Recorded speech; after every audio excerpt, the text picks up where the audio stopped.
How was that time for you when you initially moved to this place that you'd imagine when you were young, as somebody that knew they wanted to tell stories and be in that light when they were young, and you finally get to this place, the magical land? How was that for you, and how was the acclimation process? I think that I was lucky that when I was younger, I'd spent a lot of time traveling with my parents and had seen a lot of the world.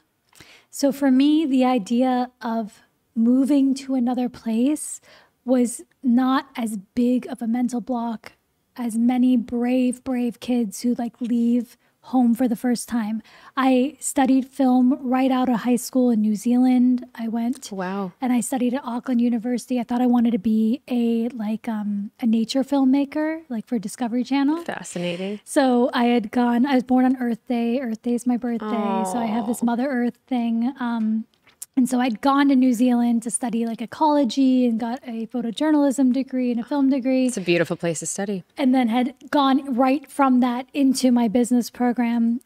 So my point is, time away from home. Sure. I'd gone to school in India twice when I was younger. My mom was there, but still like I'd spent time away. So my first was moving to New York prior to even graduating, because I ended up with a full-time job prior to graduating. Wow. And then moving to LA was for me just like going to the other side. I think the biggest culture shock is, for all artists who come to Hollywood or who are part of the entertainment industry, there is this absolute need, I think, to have something that grounds you. And that can be, especially if you're a younger artist, family, and it's a constant dialogue in Hollywood. It could be religion, it could be, a strong management structure around you. But there is this question in entertainment in Hollywood specifically, and in a lot of the circles that you and I run in wellness and even in leadership and personal development of like, who are you? Yeah. What value are you bringing to the table? And for a young artist, or for someone, especially me, when I moved back out here, who has not defined that within themselves yet, it's hard. That can be a really scary and hard question. And more importantly, can feel very deflating. And so when I first moved out to LA, New York has this magical quality about it. When you're young, where it's kind of like, it doesn't matter who you are. Mm-hmm. It just wants to like pick you up in its energy, and you buy a bagel in the morning and you got your coffee. And then before you know it, in the afternoon, you're in some boom room. You're like, how did I get here? And that's like the New York energy. Mm-hmm. That's not to say that there's less or more opportunity. It just has this feeling of a lot of people going there trying to figure out who they are. Mm-hmm. LA has a very much, in Hollywood and the entertainment industry, this feeling of like, okay, what do you have? Show us what you got. Mm-hmm. And so when I moved back out here, I still hadn't defined that. I knew that I didn't want to do what I was doing. I knew that I wanted to tell stories and I needed to take a step closer to it. But how I was going to get there, I still had no idea. Mm-hmm. And so I would say that was the hardest part of coming to Hollywood. I really hated LA the first time I moved out here. Yeah. Because of that, because it was constantly this like trying to prove yourself type thing. Right. And like, what does your business card say? Yeah. What were your grounding practices, and were you able to find a grounding support system, as you talk about, to really help you then kind of amplify this next stage of life? No, I got lucky once again. And luck, I'm very big on like the power we give words. And for me, like this is something that would seem very unlucky to many people, but it was lucky in terms of my spiritual and my personal growth. On my first year here, I had some days where I couldn't get out of bed. And I thought that maybe I had depression. I graduated cum laude from college a year early. I had never taken an Adderall, never taken any help like at all through college. I'd never done drugs. I had never even smoked pot, really. Like it was not a thing that was like part of the culture growing up in Ohio back then. So I couldn't figure out what was wrong with me. And I, in desperation, one day had to finish a dissertation paper to go back to Ohio and walk with everybody. Because even though I'd graduated and finished my hours, I still needed to go back a year later and walk with everybody. Right. Graduation ceremony. And so I borrowed, for the first time in my life, an Adderall from someone. And I thought I was fixed. And, you know, growing up, there had always been a dialogue, as there is within many households, around testing and test time and how I learn differently through music, through hands-on learning, and I should take the extra test time and get tested for Adderall. And I was always very against it as a kid and had never done so. So when I got had this reaction to Adderall, I was like, oh, maybe I was wrong. And more than anything, I was desperate. I was having days where I couldn't get out of bed, which was so opposite of me. I was homecoming queen, top of my class, had been student body, everything. This was not like my functioning level. And when I went home to walk in graduation, I got a proper diagnosis from my family doctor, and she gave me a script. Because I grew up holistically and had never taken any drugs in my life, I wanted to make sure the diagnosis was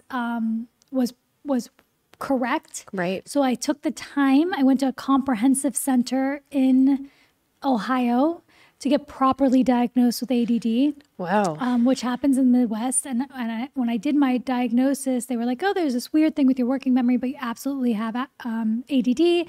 Go back to LA, call us when you need help with adjusting your dosage. I went back to LA. Every month I would call and I would adjust my dosage, and I was going up and up and up. And every month I would crash, and I would be able to like sleep on insane amounts of Adderall. Oh my gosh. And my mom was like, your personality's changing. I was having issues with all kinds of other things. And I was like, this medicine just isn't for me. I need to find a natural solution. In my search for the natural solution, I ended up getting tipped off to a place called the Drake Institute here in Los Angeles. And I went to get properly diagnosed again. And to be taken off the Adderall, because I heard that they used bio and neurofeedback to help people train their brain waves and help them get off the Adderall. Usually they did it with kids. I was, in my early 20s at this point. Usually they do it with children. And so when I went to the Drake Institute, they did a brain map of my brain, and they came back to me and they said, you have minute amounts of ADD, but so does most of the population. It's an abnormality in your central cortex. We really don't know what it's for. It's kind of like your appendix. But we help people train that brain wave here. If you look at your brain map, you actually have your working memory currently operating at 85%, while the rest of your brain is in the top 3% IQ-wise of anyone, your ethnicity, gender, functionality. And your brain... So the Drake Institute was able to map this out for you? Yeah, they did. In your early 20s? Yeah, they did a brain map, and they showed me the deficiency, and they said, the only way that this happens within a human being is from either it's ADP, it's called APD, auditory processing disorder, and it is either from a ear infection or hitting your head when you're a kid. And what an auditory processing disorder is, it's a learning disability, and essentially your working memory is operating a little bit slower than the rest of your brain, and so unless I was hyper-focused or very stressed out, I actually missed consonants when people were speaking at me. So my dialogue of hands-on learning from music, actually had been because those were things that I was using as tools to stay hyper-focused. I couldn't learn from lectures. If you and I were in a heated argument and I wasn't hyper-focused, I was missing words. Right. But because my brain, me specifically, I had such a high functionality in the rest of my brain. It was creating these minute traffic jams, but I was able to figure it out in real time as quickly as I was missing it. So it was just these slight delays that were creating built up stress and tension within me because I knew that this was a can, not an an. I wasn't hearing the C, but I knew the difference. So I would have this really quick and then realizing and then catch, but I was always kind of catching up.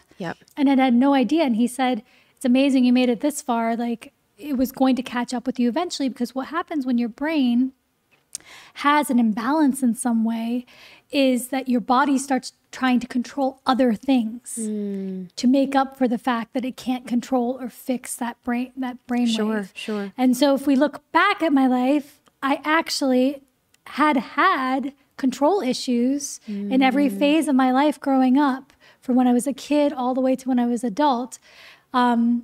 But they manifested in different ways throughout my time. When I was a kid, it was like, I couldn't go to sleepovers without showering. I was very, I had to shower every night. And then when I was, in my preteens, it had been, my grades had dropped and it had been like, I needed to be the person who planned everything in our family, vacations, etc.